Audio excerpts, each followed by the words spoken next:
me if you can. Come down, Grandpa.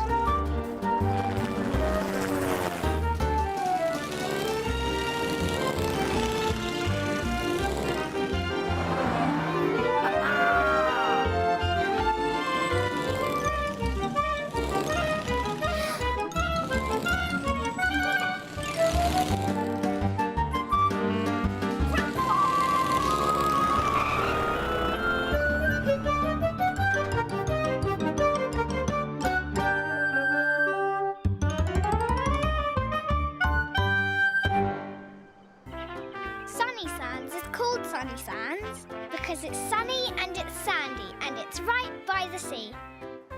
One of my favourite places is Miss Smiley's cafe. And today she was holding a fancy dress party.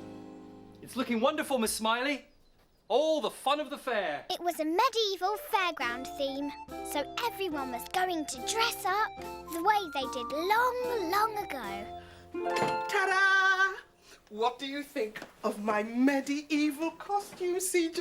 'Tis most becoming, Mistress Smiley. Thou is most kind, my lord. Ha! You are so medieval. Oh, heck. I've got to go and get the medieval bread out of the medieval oven. Yes, this was the day for Mistress Smiley's Medieval Fairground Fun. Back at the mill on the marsh, Auntie Jules had been busy making costumes for all of us. I was dressed as a knight, and Elsie was my dragon, and Grandpa was making up a medieval story. And Norbert, the brave knight, saddled his trusty steed Humperdinck and galloped towards the castle to come before the king. Just then, the doorbell went. Who can that be? Not expecting anyone. Listen. We listened and heard. Of course we can take her with us to the party. Come in, Belinda Lucinda. Belinda Lucinda. Oh, no. Belinda Lucinda is a really bossy girl who lives nearby. Look who it is, Belinda Lucinda. And very lovely you look too. Yes, well, I'm a queen. Yes, I can see that. Belinda's coming with us to the party because her mum's been called to a very urgent meeting. Mummy's got a really important job. Yes, I know. We were making up a little story. Why don't you join us? I don't want to be in a stupid babyish story. Not a very real horse, is it? Only a bit of fairground fun, Belinda Lucinda. Are you going to the party? No. I think I might be having a little lie down. Yes, I suppose you're too old for fairground fun, aren't you? Oh, yes. Just then, Uncle CJ came up the stairs. Green sleeves is my heart of gold. Ah, a medieval minstrel. And Marvellous. who but my lady Green Sleeves? I've just been helping Miss Smiley. The cafe looks amazing. So medievally. I think it's all silly. Oh, come on, Belinda Lucinda, cheer up. What about Jules? What's she going as? I'm a medieval fortune teller. And look, I've made a crystal ball out of an old fishbowl. What's inside? Ah, that's the flower of the future. My new hobby, making paper flowers. Does it actually do anything? Well, yes. If I bend down, it whispers to me. It tells me things. It tells me what's going to happen in the future. Ha! That's ridiculous. Right, we're all ready, so let's get into Campo. We have to go to Mr. Mentor's lighthouse so Jules can give him his costume. Come on, everyone. See you later, Grandpa. This medieval fairground thing better be good or else. Queen Belinda Lucinda is going to ruin the day unless we do something. Not the shrinking cat, Grandpa! Catch me if you can. When my grandpa shrinks, everyone thinks he's gone for a little lie down. But he gets up to all kinds of mischief. And his magic can make things go.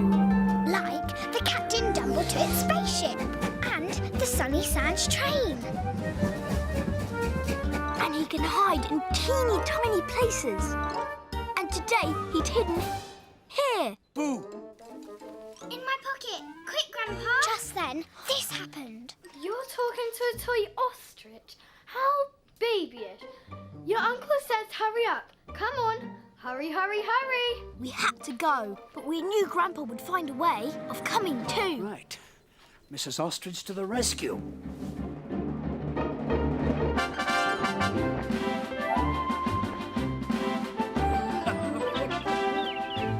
So we all got into Campo, and Auntie Jules said, I can't wait to see what Mr. Mentor's invented for the party. And Belinda Lucinda said, Well, if you ask your flower of the future, then she'll tell you, won't she? at the lighthouse, Mr. Mentor wanted to show us what he'd invented for Mistress Smiley's Fairground Fun. Now this is my trumpety trumpet. Isn't it witty woodlesome? Mr. Mentor doesn't just invent things, he invents words too. What's it meant to do? Well, it's meant to make this noise. And when it does, it will be spectacular. Yeah, really. It'll never work. Belinda Lucinda was being so rude. Oh, well, now then there's this. My medieval lollipopper.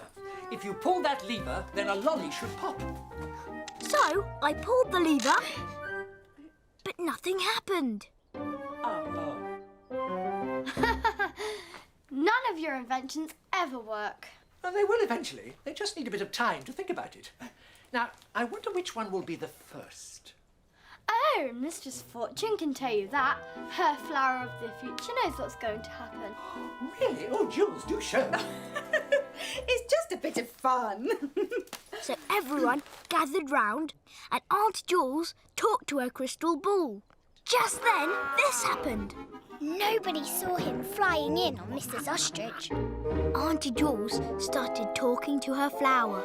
Flower of the future, flower all-knowing, which invention will get going?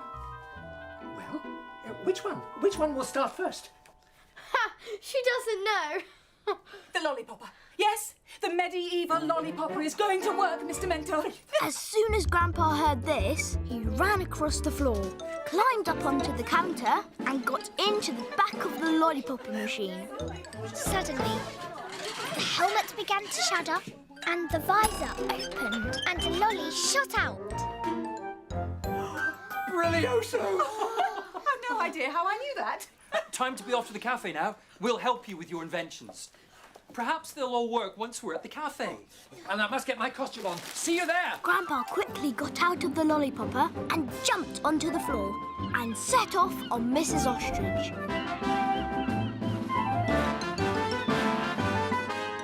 At the party, everyone loved Mr. Mentor's inventions. Aren't they lovely and very medieval looking? Pity they don't work. The lollipopper works. Fluke. Ta-da! Oh, Mr. Mentor, you've become a suggestor. I certainly have, Mistress Fortune. Straight from the court of the Queen.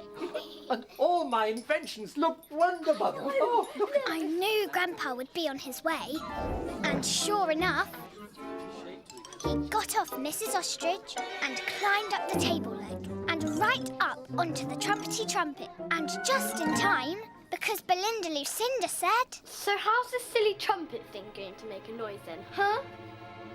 Without her seeing, Grandpa got behind it and trumpeted away. Like that, I guess. There she blows. Put the lovely inventions in the storeroom so there's more room for these. and while everyone made room for Miss Smiley's cakes, Grandpa got down off the trumpety trumpet, he jumped onto the floor and ran to find me. He had a plan. Grandpa always has a plan. You've got to get me inside Auntie Jules's crystal ball, and then ask Belinda Lucinda to take it into the storeroom. Okay. So I picked Grandpa up and took him to Auntie Jules's crystal ball. He hid right under the flower. Can you take this to the storeroom? Okay, maybe it'll tell me my fortune.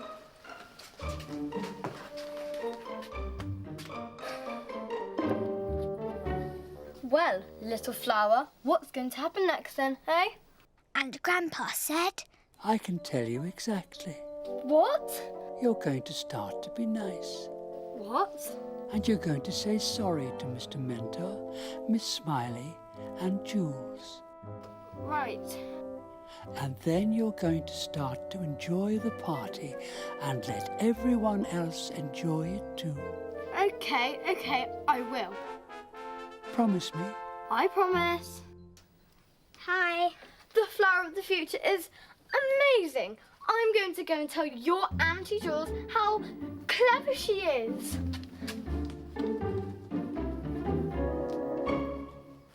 Done. Get me out of here, Elsie.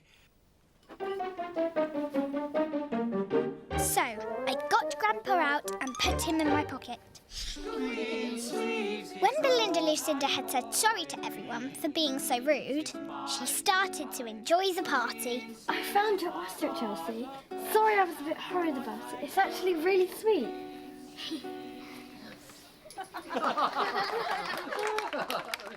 When the medieval party was over, we all came home. We ran upstairs and Elsie put Grandpa down. Move, Grandpa, quick! I'm glad you came. Belinda Lucinda was going to ruin the whole thing. Well, I couldn't have stopped her without both of you helping me. And what do we call that? Teamwork! Oh, Grandpa, you missed such a good party. Even Belinda Lucinda had a nice time. And guess what? She thought my flower of the future was actually real. She actually did. Oh, I do wish you'd been there to see it, Grandpa.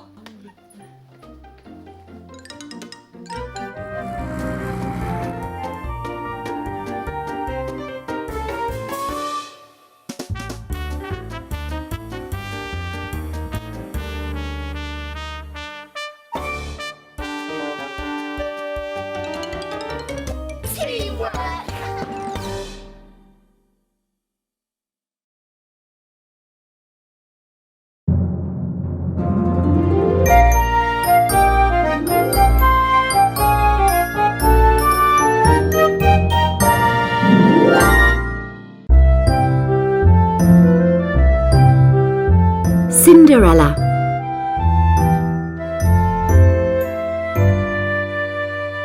Once upon a time, there was a kind girl called Cinderella.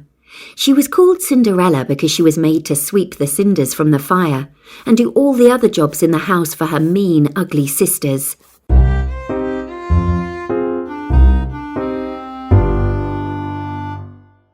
One day, they were ordering her about. "Wash my clothes, Cinderella.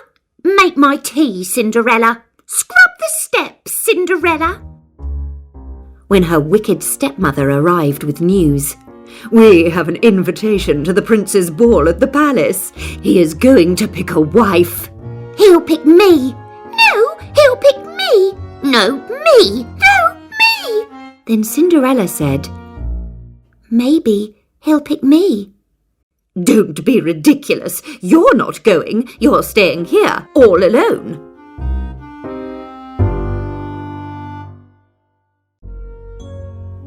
The night of the ball arrived, and Cinderella was left alone. But there was a knock on the window. It was an old woman. "Dear kind Cinderella, will you give an old woman shelter?" And of course, Cinderella let her in. Suddenly, there was a flash of light. The old woman was gone, and in her place stood a beautiful fairy who said, "Hello, Cinderella. Don't be alarmed. I'm your fairy godmother, and you shall go to the ball." In no time, the fairy godmother turned a pumpkin into a coach. She turned some mice into horses, and she turned Cinderella into a beautiful princess. Enjoy yourself, Cinderella, but be sure to leave before the clock strikes midnight, for that's when your clothes will turn back into rags.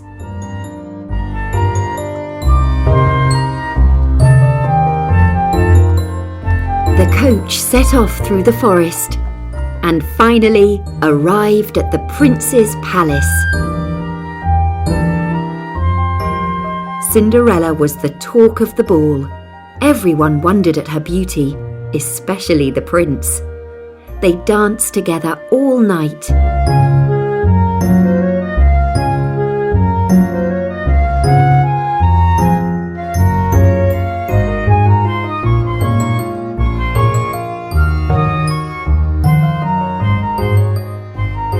The ugly sisters were very jealous. Who is she? No idea, but she's nowhere near as beautiful as me. Or me.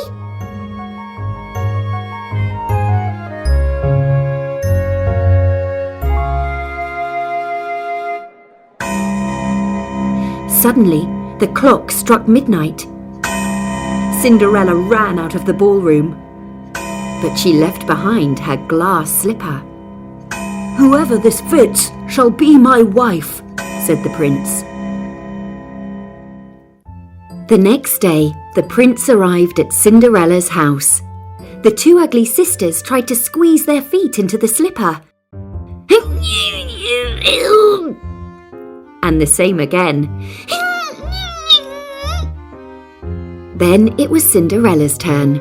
"Oh, you can't try it on," said the wicked stepmother. "She wasn't even at the ball." But the prince insisted.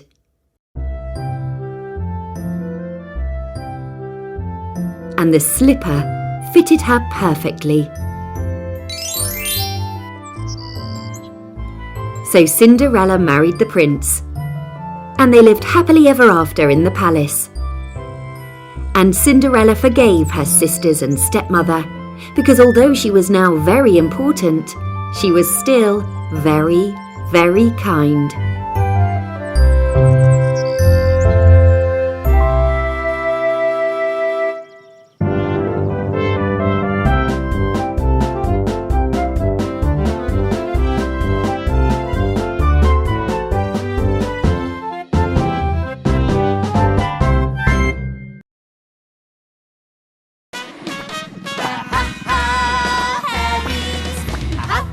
Family in Hairyland, and we're the Hairy Fairies, telling all the stories And singing in a band. We had a little accident with our magic and turned the world hairy. Oh, how tragic! We ran out of spells in our hairy fairy tree, But they don't care. they love to be hairy.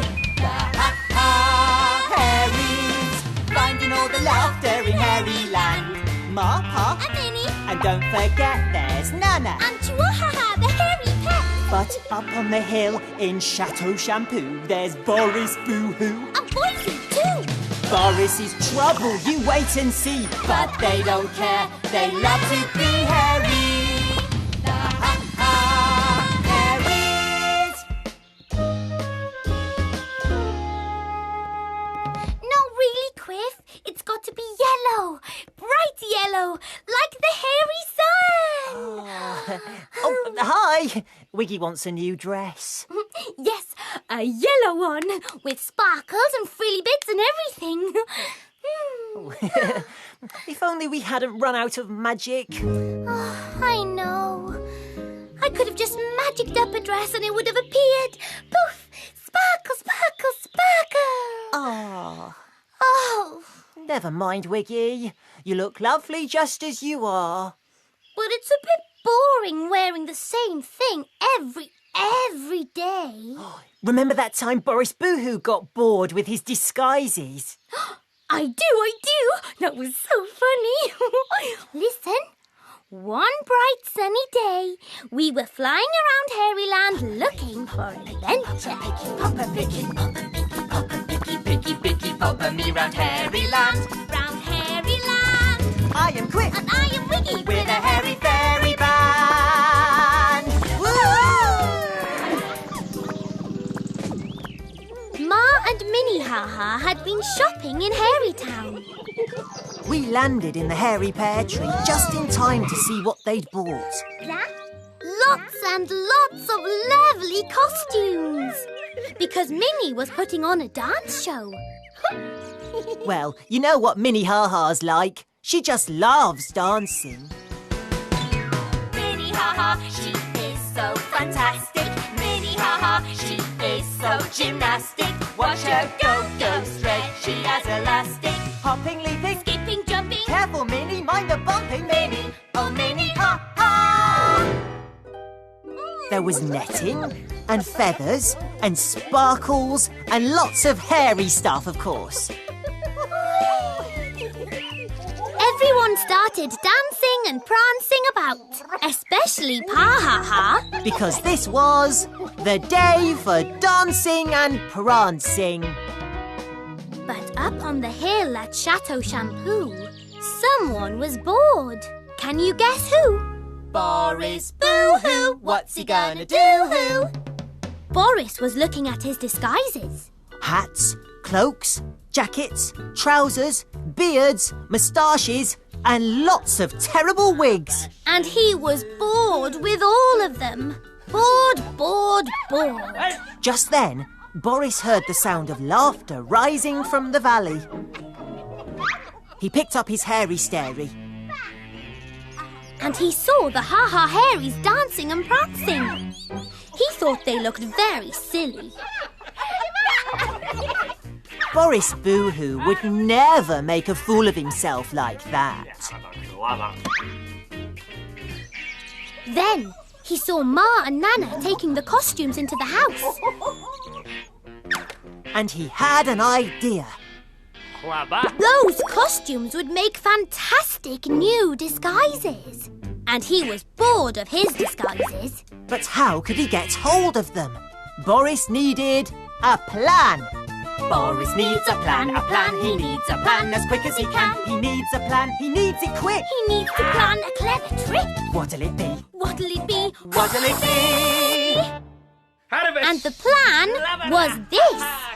Boris was going to get Bossy to join the dance show. And while they were all busy practicing the dancing, Boris was going to take all the costumes. Back at the Ha Ha Hairies' house, Ma was fixing Nana's costume. Nana was very pleased with it. She couldn't wait to get dancing. And outside, Minnie was teaching Pa some steps for a hairy ballet. I can do that thing with your leg in the air. Look, Quiff. Wiggy, what did I say? Ouch! Shush. Just then, Boris and Bossy turned up. Bossy saw Minnie and bumped into Boris. Pa was really pleased to see Boris. But Chihuahua wasn't. He knew that Boris was probably up to something. And he was right. Boris asked if Bossy could join Minnie's dance show.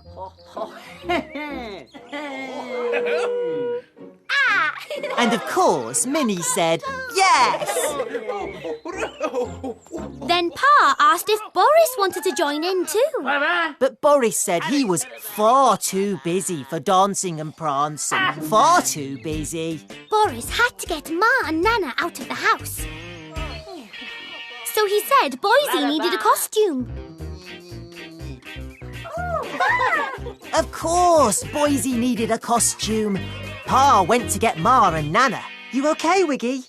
No, I've got a bruise right on my bottom.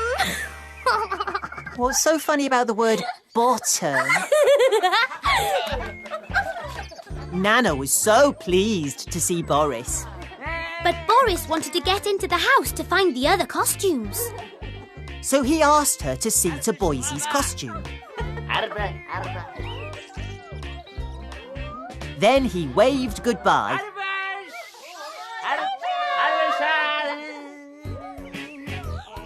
But as soon as he saw they were all busy with Bossy, he did this.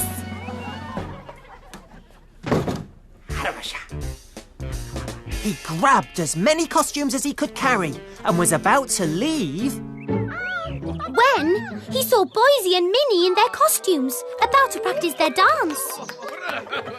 So Boris had to wait.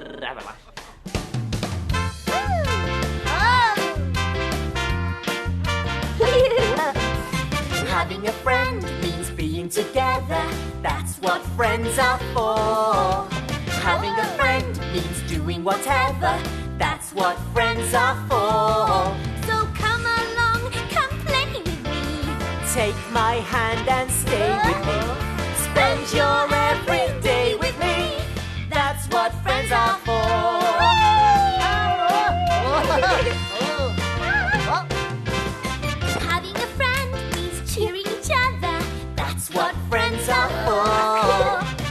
best friends are like sister and brother. That's what friends are for. So come along, come play with me.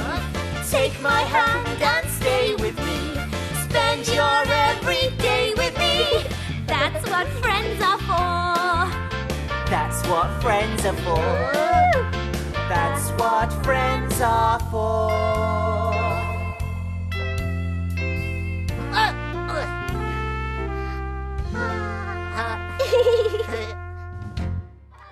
At last, it was Boris's chance. While everyone was saying well done to Boise and Minnie, he tippy-toed across the garden and hid behind the bumblebee bush. Did you see that? Yeah, but it's okay, Wiggy, because Chihuahua saw it too. Yes, Chihuahua had seen Boris and he wasn't going to let him get away with it. He barked, and Boris nearly jumped out of his skin. When the Hairies saw Boris with the rest of the costumes, they thought he wanted to be in the dance show too. And of course he could wear the tutu.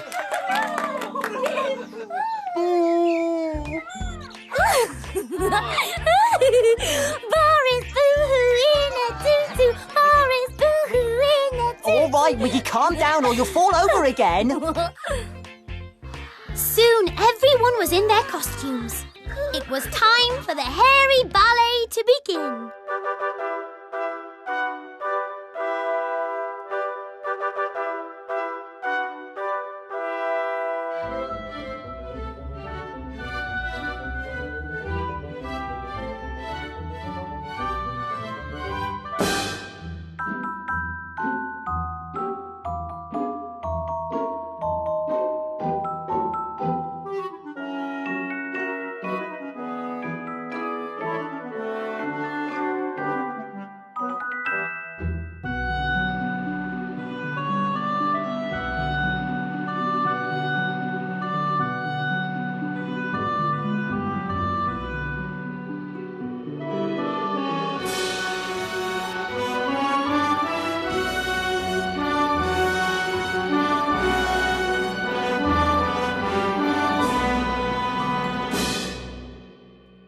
Boris hadn't managed to get hold of any new disguises after all. And he'd ended up in a ballet. And it served him right.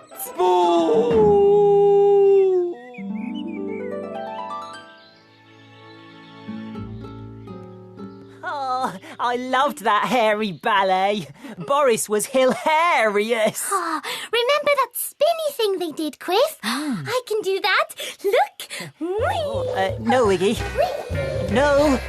Stop. Oh, sorry. Did you hurt your bottom? Yes, as a matter of fact, I did. Oh, poor Quiff. You hurt your bottom. Wiggy, there's nothing wrong with the word bottom.